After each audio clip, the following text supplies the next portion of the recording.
Yes, Pollyanna and the coming of Pollyanna chapter है आपका। Pollyanna an 11-year-old girl goes to live with aunt Polly, her mother sister, उनकी mother की sisters थी Pollyanna की aunt Polly, उनके घर वो जाती है रहने के लिए। Aunt Polly prepares attic in her house for Pollyanna sister, Pollyanna sister के लिए उनके उसके लिए रुकने के लिए हाउस में एटिक तैयार करती है। एटिक क्या होता है, एक छोटी सी रूफ़ होती है, थोड़ा टॉप पर जाकर ऊपर छोटा सा जहाँ हम सामान वगैरह रखने की एक मचान टाइप बनाते हैं, उसे एटिक कहते हैं। तो read this extract from the story to learn how excited Pollyanna is to meet her aunt. तो इस चैप्टर को पढ़ते हैं हम और फिर से हम देखते हैं इसमें कि कितनी एक्साइटेड होती हैं वो पोलियाना अपनी आंट से मिलने के लिए। Yes, start now. In due time came the telegram announcing that Pollyanna would arrive in Baldingsville the next day। Baldingsville जगह का नाम है। तो टेलीग्राम मिलता है आंट पोली को कि पोलियाना जो है वो आने वाली है अगले दिन। The 25th of June at 4 o'clock Miss Polly read the telegram. 25th of June होती है। टाइम क्या होता है 4 o'clock। Miss Polly read the telegram front and climbed the stairs to the attic room. Front मतलब front वाली condition होती है ना, परेशान वाली, थोड़ा सा हो जाते हैं हम कि अब क्या करें, कोई आने वाला है। तो then climb the stairs to the attic, अब वो स्टेयर्स की तरफ ऊपर चढ़ती हैं जहाँ पर एटिक होता है, attic room. She still front as she looked about her, अब वो अभी तक भी थोड़ी कन्फ्यूज़न वाली कंडीशन में है। और शी लुक्ड अबाउट हर, वो क्योंकि उसकी वो देखभाल करने की मतलब looked about her, look about देखभाल करना। तो वो थोड़ी सी क्या होती हैं, थोड़ी सी परेशान होती हैं वो, अब तक उसके लिए एटिक तैयार कर देती हैं, एटिक रूम उसके बाद भी। तो the room content a small bed, room में छोटा सा बेड होता है। Neatly mat 2 straight backed chairs, अब बहुत साफ़ सुथरा एक बेड मैट होता है। नीटली मैट मतलब बहुत ही साफ सुथरा बनाया होता है। 2 स्ट्रेट बैग्ड चेयर, तो सीधी सी चेयर रखी हुई होती हैं। एंड वॉश स्टैंड, एक वॉश स्टैंड भी होता है। Wash stand, bureau without any mirror, bureau किसे कहेंगे हम, ब्यूरो। चेस्ट ऑफ ड्रॉर्स मतलब जो हमारी ड्रॉर होती है ना उसकी चेस्ट, मतलब उसकी जो आप सीधे तरीके से आप कह सकते हो कि जो हमारी जो ड्रॉर होती है इसमें हम सामान रखते हैं, ठीक है। विदाउट एनी मिरर, अब वहाँ उसमें मिरर नहीं होता है। एंड स्मॉल टेबल, एक छोटी सी टेबल होती है, यानी आप कह सकते हैं कि dressing table without mirror. And small table, there were no drapery curtains, no drapery curtains made out of thick fabric, अब वहाँ पर ड्रैपरी कंटेंट्स नहीं होते हैं। At the dormer windows that stick out vertically from a sleeping roof होती है जो ऊपर से नीचे की तरफ आती है, तो वहाँ विंडोज़ होती हैं छोटी छोटी, जिसे रोशनदान हम कहते हैं।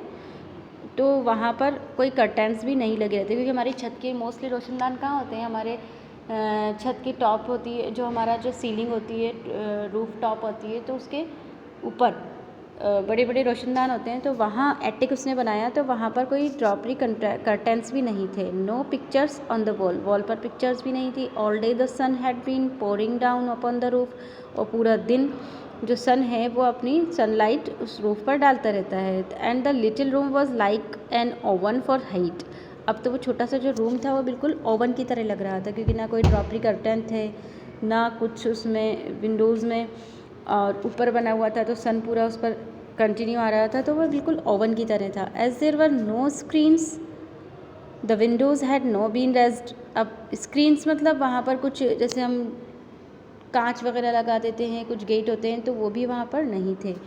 तो like the windows had not been raised, अब वो विंडोज़ जो हैं वो हम उसको बंद भी नहीं कर सकते थे। A big fly was buzzing angrily at one of them now up and down trying to get out,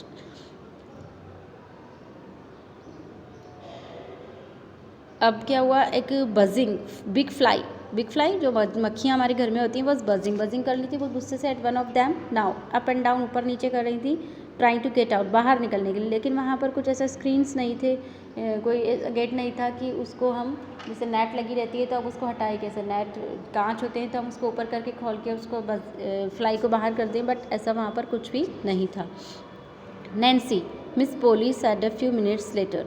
miss Polly ने कुछ मिनट्स के बाद आवाज़ लगाई, Nancy at the kitchen door के वहाँ पे जाके, Nancy I found a fly up stair in Miss Pollyanna's room.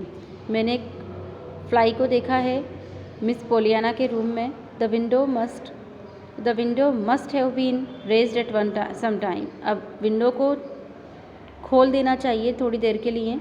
I have ordered screens but until they came I shall expect you to see that windows remain closed।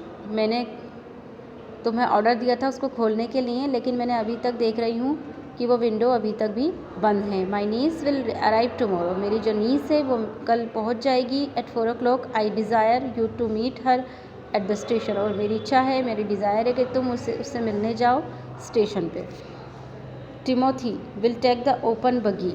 Timothy किसी का नाम है ये। Will take the open buggy small lightweight carriage pulled by a horse.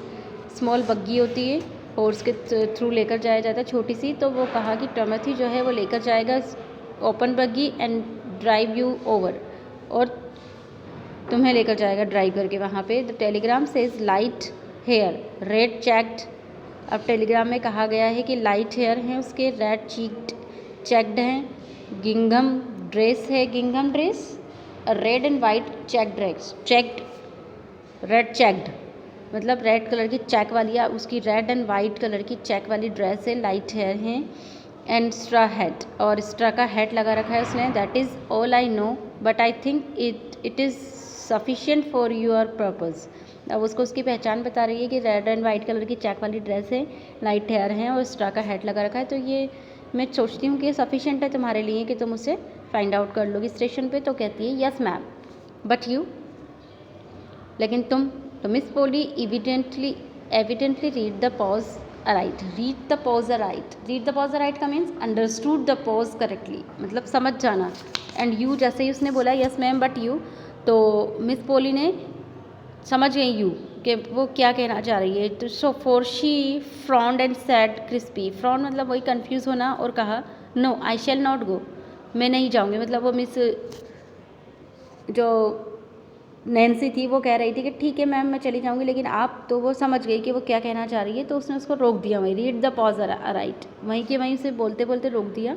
और उसने कहा no I shall not go, मैं नहीं जाऊँगी। It is not necessary that I should, I think that is all and she turned away. उसने कहा कोई ये ज़रूरत नहीं है मेरे जाने की, मैं नहीं जाऊँगी, मैं ऐसा सोचती हूँ, ठीक है, दैट्स ऑल।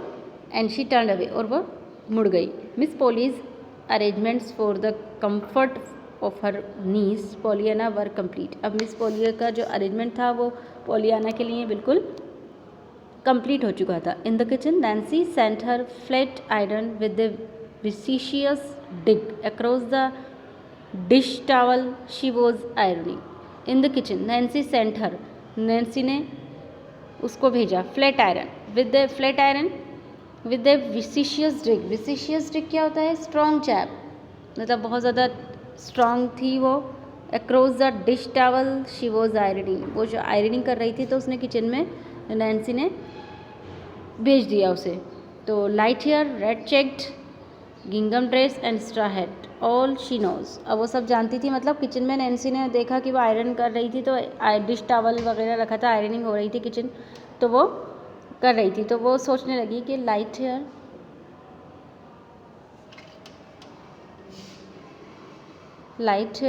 रेड चेक्ड, गिंगम dress, straw head, all she knows, वो सब जानती थी। इंडीड, वास्तव में। Well I would be ashamed to own it up and I would and her only niece what was a coming from way across the continent. अब क्या हुआ? कौन? नैन्सी सोच रही थी कि हाँ ठीक है मैं जानती हूँ, सब जानते। I would be ashamed to own up, तो दैट आई वुड मैं करूँगी, चलो ठीक है मैं करूँगी, ये सब मैं ले आऊँगी उसको जाके। तो एंड हर